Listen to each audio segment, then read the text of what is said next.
नमस्कार, मी सिद्धेश ताकवले आणि आपण पाहताय जय महाराष्ट्र बुलेटिन मध्ये आपलं सगळ्यांचं स्वागत। आणि बुलेटिनच्या सुरुवातीलाच घेऊयात काही राजकीय घडामोडींचा वेगवान आढावा राजकारण सुपरफास्ट मधून। नगर विकास खात्याच्या महत्त्वाच्या बैठकीसाठी एकनाथ शिंदे विमानानं दिल्लीमध्ये पोहोचले। या दौऱ्यादरम्यान महत्त्वाच्या राजकीय भेटीगाठी होण्याची सुद्धा शक्यता आहे।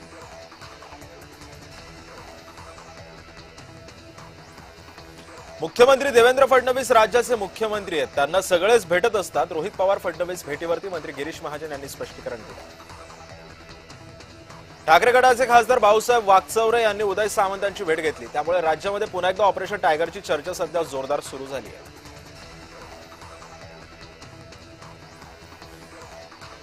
कोकण विधान परिषदेच्या जागेसाठी भरत गोगावले यांनी उपमुख्यमंत्री एकनाथ शिंदे यांची भेट घेतली अशी माहिती सध्या मिळते। दोन्ही नेत्यांमध्ये जवळपास 10 मिनिटे चर्चा झाली।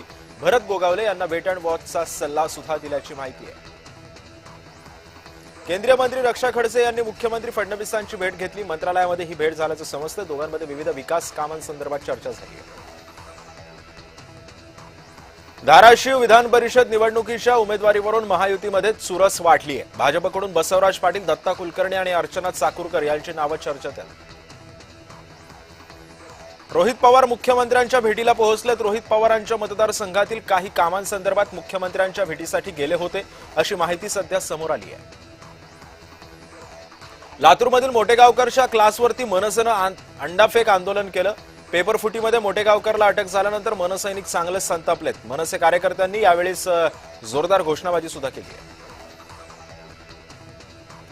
रायगडचे पालकमंत्री पदाबाबत मंत्री उदय सामंत यांनी प्रतिक्रिया दिली आहे। त्याबाबत मुख्यमंत्री फडणवीस आणि दोन्ही उपमुख्यमंत्री निर्णय घेतील असं सामंत म्हणाले। जय श्रीराम म्हणत मी काय गप्प बसायचं का? महागाई वाढणारच आहे। आज देशामध्ये आज अराजकता माजणारे आणि भाजपच म्हणणार आहे, याला मुस्लिम जबाबदार आहेत अशी टीका खासदार संजय राऊत यांनी भाजपच्या सरकारवर केली। इंधन दरवाढीमुळे तुमच्या विश्वगुरूंची प्रतिमा कशी आहे हे सगळ्या जगाला कळालंय। 5 निवडणुकांसाठी तुम्ही गप्प होतात असाही सवाल खासदार अरविंद सावंत यांनी उपस्थित केला। मुंबईमध्ये चंद्रशेखर बावनकुळेंच्या अध्यक्षतेखाली ओबीसी मंत्रिमंडळ उपसमितीची एक बैठक पार पडली। या बैठकीला छगन भुजबळ, पंकजा मुंडे, गुलाबराव पाटील, दत्तात्रय भरणे हे सुद्धा उपस्थित होते। अतिक्रमण करून ओबीसी आरक्षण संपवलं गेलं असल्याचा आरोप ओबीसी नेते लक्ष्मण हाके यांनी केला। उपसमितीच्या कामांसंदर्भामध्ये असमाधानी असल्याचं वक्तव्य सुद्धा हाके यांनी केलं। विधान परिषद निवडणुकीबाबत महाविकास आघाडीची येत्या आठवड्यामध्ये बैठक होणार असल्याची माहिती सूत्रांनी दिली। यामध्ये विधान परिषद निवडणुकांमधील काही जागांची अदलाबदल सुद्धा होण्याची शक्यता आहे। भारतीय जनता पक्षाच्या युवा मोर्चाच्या कार्यकर्त्यांनी राष्ट्रसंत तुकडोजी महाराज नागपूर विद्यापीठ परिसरामध्ये तुफान राडा केला। विद्यापीठाच्या ढिसाळ वेळकाढू कारभारामुळे सर्वसामान्य विद्यार्थी त्रस्त असल्याचा आरोपही भाजप युमोनं करत विद्यापीठ परिसरामध्ये आंदोलन केलं। विद्यापीठ परिसरातल्या कुंड्या सुद्धा फोडण्यात आलेल्या। कोल्हापूर जिल्ह्यातील महसूल खात्याच्या बदलीसाठी मोठ्या प्रमाणामध्ये भ्रष्टाचार झाल्याचा आरोप करण्यात आला। जिल्हाधिकारी कार्यालयामधील अप्पर जिल्हाधिकारी संजय शिंदे यांची खातेनिहाय चौकशी व्हावी अशी मागणी सुद्धा गर्जना संघटनेचे प्रमुख प्रकाश बेलवाडे यांनी राज्याच्या मुख्य सचिवांकडे केलेलीच पाहायला मिळते। नैतिक जबाबदार धरून केंद्रीय शिक्षण मंत्र्यांचा राजीनामा घ्या। नीट पेपरफुटी प्रकरणी माकप नेते डॉक्टर अजित नवले यांनी ही मागणी केली आहे।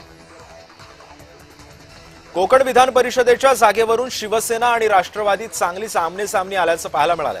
या जागेसाठी सुनील तटकरे यांचे पुत्र अनिल तटकरे आणि मंत्री भरत गोगावले यांचे पुत्र विकास गोगावले हे इच्छुक आहेत। पालकमंत्री पद आणि विधान परिषद जागेवरती दोन्ही पक्षांमध्ये जोरदार चुरस वाढल्याची सुद्धा माहिती समोर आली आहे। पालघरमध्ये झालेल्या टेम्पो अपघातामध्ये 13 जणांचा मृत्यू झाला। या दुर्घटनेतील मृतांना उपमुख्यमंत्री एकनाथ शिंदे यांनी श्रद्धांजली अर्पण केली। अपघातातील जखमींना योग्य ते उपचार देण्यासाठी शिंदेंनी सुद्धा निर्देश दिलेले। मुंबई महानगरपालिकेतील ड संवर्गातील कामगारांना जनगणनेचं काम देऊ नये असं कामगारांना जनगणनेचं करणं शक्य नसल्याचं सांगत म्युनिसिपल कर्मचारी कामगार सेनेनं आयुक्त अश्विनी भिडे यांना पत्र दिलंय।